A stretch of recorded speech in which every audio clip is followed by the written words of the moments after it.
Dexter Resurrection episode 3 titled The Backseat Driver just dropped this morning. I wanted to get into my thoughts. And oh yeah, two of the best characters from the original series return in this episode, but I'll get to that. Spoilers obviously, so save this video and come back later if you're interested in that, or just follow if you like Dexter film content. Okay, so Dexter finally put somebody on his kill table for the first time in this series. This pacing is just going really quick. And that's not to say that the lead up wasn't there. We got a good introduction to Dark Passenger in the first 3 episodes. I'll get to that in a second, but this was more of a slower episode to me. Not that it was a bad thing, I just like seeing all the Dexter ride sharing stuff and Harrison kind of tiptoeing around this whole murder. Dexter obviously having no clue of what he's doing drive sharing wise and having help from Blessing. They're doing a good job of building him and his family up. Like Dexter gets acupuncture from his daughter, him helping him out, giving him like a basket of stuff. The slow silent shot of him pulling out the condom, Blessing be like, you'd be surprised. Fucking hilarious. I thought it was a little too convenient how quickly Dexter was able to pick up Jerry in this instance. The smart thing that Dexter does of wearing the turtleneck and the rat deterrent thing so he doesn't get his throat slashed. We also get to learn a little bit more about why the Dark Passenger was doing all this stuff. I thought in the second episode it was some sort of racial thing, but no, it just turns out he was mad because his dad bought a taxi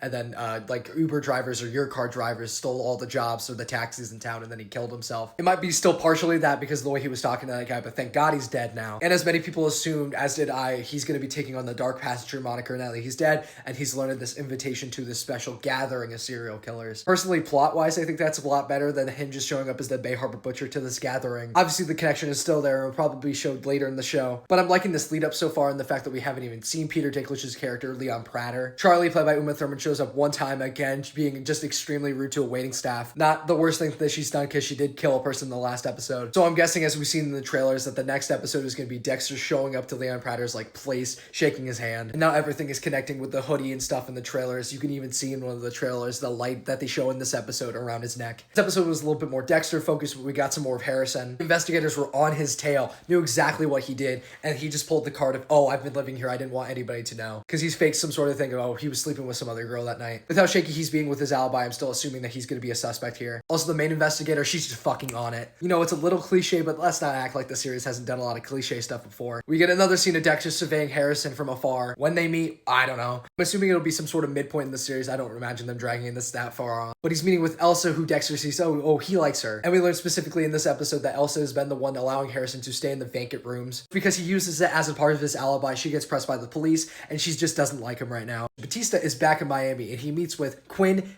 and Masuka. They haven't changed a fucking bit. Batista says that he's about to retire. Masuka's first line is something about OnlyFans, so he's still the same sicko. And Batista teases to them that he has some sort of hunch, and the less they know, the better. So they don't even know that Dexter is still alive. I quite enjoyed the episode a little bit less than the previous two. I'm liking the pacing a lot. My biggest issue is still the obsessive use of needle drops, but I'm excited to see more. Have you seen Dexter Resurrections and or this episode? What did you think? And of course, follow for more.